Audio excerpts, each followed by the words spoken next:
Hey everybody, this is Taylor Hamlin from History Forge. I am going to go over the documents evaluating secondary sources, which is the documents that I use to have students examine their secondary sources. It's really helpful just because it goes over like all the details that I will need to know for reading a good secondary source. As we go through and scroll down, you can kind of see some of these boxes have already been filled out. These are 4 real students that I had. I removed their names so they can remain anonymous. But as you can kind of see, they already have things done. So we're going to go through, if you're my students, this is just kind of a recap of what I want you to do. If you're a teacher or a parent or anybody else who's watching these, feel free to use it as tips to handle your own students.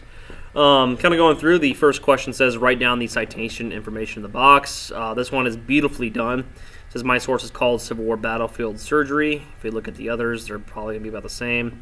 You can kind of see that they can be pretty simple. They don't need to be very complicated. The biggest thing is always having the link, though. I can easily see that all of them had a link. I think the first one did too. Yep, first one has a link.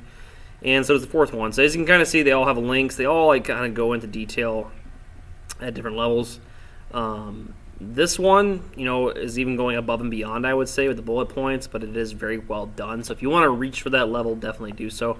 But overall, very good sourcing. Looks excellent. These 4 definitely get A's in that category. So I'm going to go ahead and scroll down to number 2. Good sources written by an author or publisher who knows a lot about the subject. And this person says, I think the author is an expert about the subject because she has written many sources about the Civil War. Her source is also a university's webpage, so her information is probably very accurate. I'll stop right there. They're rationalizing why they think the source is good, and that's a good thing. Even if you find out later the source is bad, having that information is very necessary. If you don't know how to figure that out, it's pretty simple. Just Google the author's name. Normally you can find the author, especially if you Google their name along with their accolades or the word history. So for example, if I Google my name, I'll just say Taylor Hamlin, history, I'll even type South Dakota, that's where I'm from. I probably will get some stuff, like my LinkedIn page comes up right away. If I keep scrolling down, the University of South Dakota people, Taylor Hamlin, graduate student, comes up. Fast Hamlin nominated for the Harris History Teacher Award. That's me as well. So just Googling my name with history and the state I'm from really did help figure that out. And so pretty quick and simple to do. It doesn't take that much to think about, but definitely try to check those kind of things out. It will definitely help you. Going back to our sources, we'll get another one. It says, I do not think the author publisher is an expert because at the bottom it says USCivilWar.net wants to thank Jeremy Golnitz for compiling this information, meaning she did not write it but compiled it and then published it on the Ohio State website. So that's really good information. For all we know, this person is just a worker at that university. We don't know how much they actually come up with themselves. And so excellent way to look at it. And that's all you really have to do. Going down to the third one, all authors have a primary purpose for writing. They may want to inform, to entertain, to sell a product or service, or to persuade readers to act or think a certain way.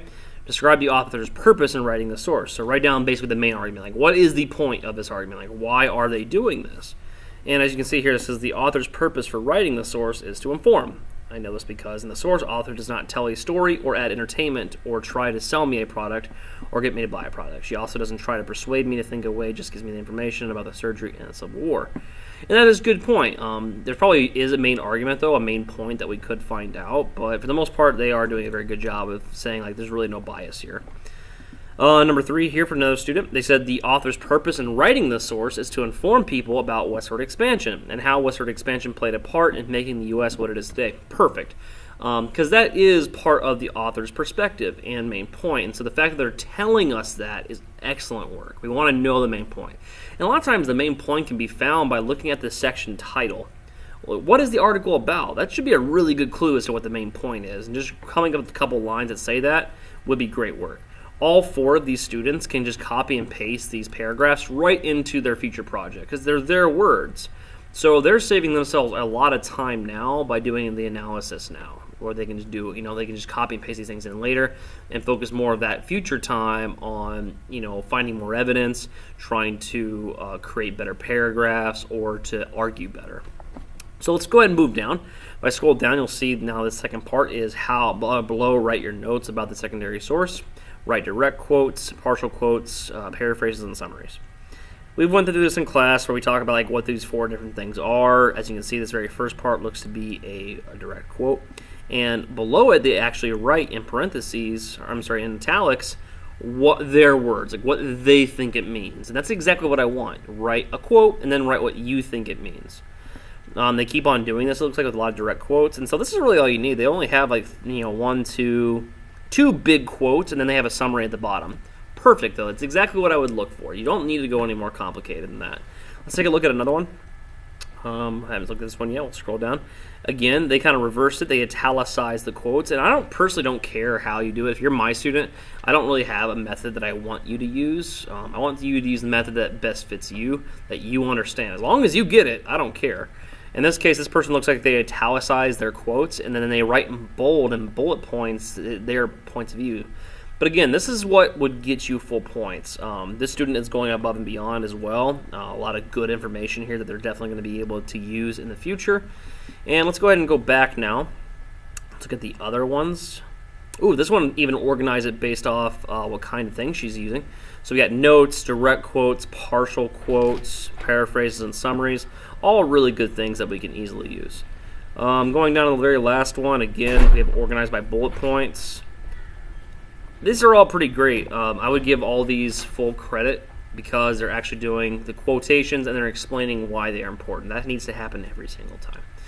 So I will definitely print these out, and I'm going to give them to my students because I think they are very good examples of what needs to happen and what they should look like. But for the most part, this video is meant to help. So we're about 6.5 minutes. I think it's enough time for us. If you're my students, you can ignore me. If you're a teacher watching these and you would like to see more sources, feel free just to message me on YouTube or on Facebook. I have all my social media links down in the video description. These are resources meant to help encourage growing big projects in a history classroom. So if you want any questions or you want any answers to questions that you have, please let me know. I would be happy to help. But yeah, that's it for me. Feel free to stop by again, check out more videos, and we'll see you guys later. Bye.